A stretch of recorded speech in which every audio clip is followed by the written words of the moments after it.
We are in a season where everything is designed to make us comfortable,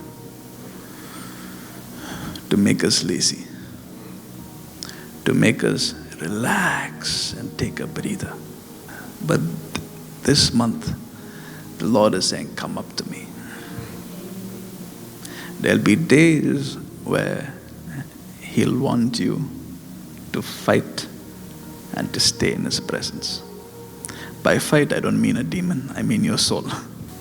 Turn to your neighbor and say, your soul is a bigger problem than the devil.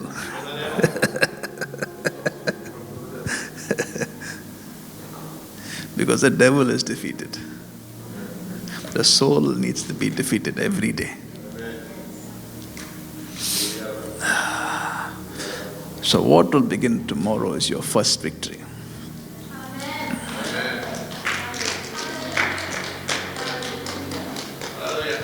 When your soul is craving to watch something and your spirit says no. Why? I'm mature enough to know this is harmful for my destiny. And this is the month where what the Lord spoke is manifesting. So I refuse to allow my eyes to be caught by something else. Kings in the Bible learned to make covenants with their soul. It's one thing to make a covenant with God, but it's another dimension when you have a discussion with a part of you and say, listen, let's have a meeting, time out. Job was one of the most wealthiest person. If someone can walk in perfection, he was perfect. Go to Job 1 verse 1 and 2. Job chapter 1 verse 1. There was a man in the land of Uz, whose name was Job, and that man was blameless and upright, and one who feared God and shunned evil. The KJV says, and that man was perfect and upright. Perfect and upright. Go to verse 3. His substance was also 7,000 sheep, and 3,000 camels, and 500 yoke of oxen, and 500 she-asses, and a very great household, so that this man was the greatest of all the men of the East. His perfection came as a result of his union with God. And his perfection in his walk with God translated into physical substance. What did I say? His perfection with God translated to physical substance. He was blessed. There is a point when you perfect your walk with Jesus, physical manifestations come. His substance. How does he walk like this? How is it that he is able to walk in perfection? Go to Job 31 verse 1. Job chapter 31 verse 1. I have made a covenant with my eyes. With God. You think it's very silly. But I'm saying this is what separates giants. Kings have this ability to identify there is famine in my house, there is plagues in my house, and they can immediately decode it to be, it's because I took Sarah. And they immediately get rid of it. Kings have this ability to make sure my house needs to increase. And they have the spiritual intelligence to understand, what have I allowed in my house that is bringing drought, that is bringing famine. And we see Job, who is perfect with God. Perfect. And that perfection in his walk with God translates as physical substance. Here's the good news. To the point Satan went to him and says, Satan went to God and says, you have put a hedge around him, I can't even attack him. That is mind-blowing to me. That there is another person apart from Jesus who can say, Satan has no claim on me.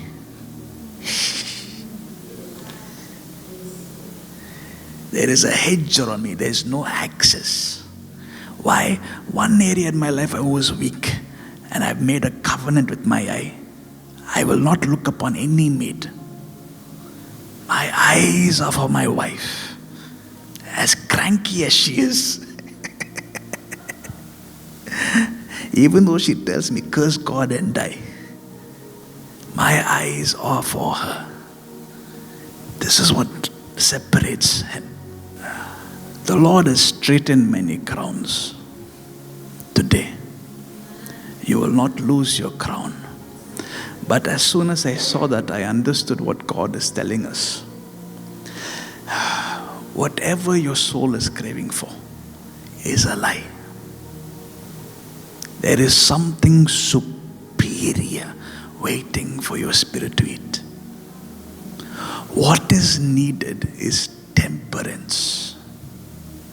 What did I say? Kings understand temperance.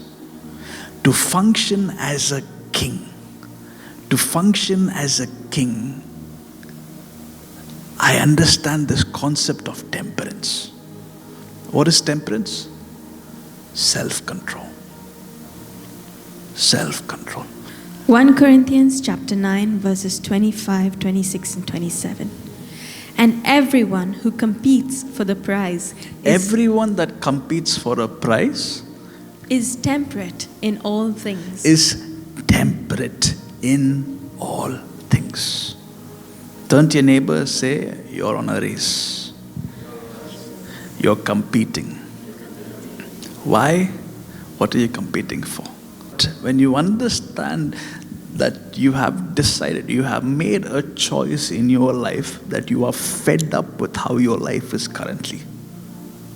And if you've made a choice in your life that you're fed up and you want to walk in a pursuit where you see consistency in God manifesting things in your life physically, what you see spiritually, this is the key for it. It begins with saying, enough is enough. It begins with a decision that you make saying, I have had enough of being led by my emotions. I've had enough of being emotionally upset and reacting with people with words. I've had enough being led by cravings, being led by what my soul is looking towards. Such people are temperate, self-control. They are governed by self-control. Not their self, they die to it. Complete detachment. Not less of me, more of you. None of me and all of you. That's a better song to sing. Now they do it to obtain a perishable crown. They do it to obtain a perishable crown. This is talking about normal people, athletes. They self-control to make sure that they are performing in high efficiency. You as a spirit, is going to talk about you now. But we for an imperishable crown. Ooh, imperishable. An imperishable crown. An imperishable crown. Go ahead. Verse 26. Therefore I run thus, not with uncertainty. Thus I fight, not as one who beats the air. Verse 27. So I fight not beating the air. See, he's talking about temperate in all things. And then he's saying, I fight not as one fighting the air. And the next verse gives clarity on what the fight is. But I discipline my body and bring it into subjection, lest when I have preached to others, I myself should become disqualified. Discipline is consistency. Discipline is, if you study the past week, if it was hard, it is usually because it was a craving of the soul that hijacked a command of the Spirit. A craving of the soul will always hijack the command of the Spirit. So it'll be a little thing like the command of the Spirit will be, spend time with me, I'm opening mysteries for you. But the craving of the soul is, oh, this bug, I won't get it again. The craving of the soul will be a useless website, will be pornographic websites. But the eyes of the Spirit will miss angelic visitation. A craving of a soul will always contend against the command of the Spirit. This is why I said tomorrow will be your first victory.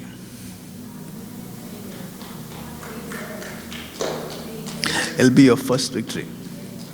Because the moment your spirit tastes victory, I need you to understand this.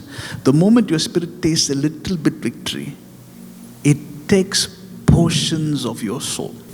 And the more you feed it saying, no, this is the command of the Spirit, you will subdue your soul.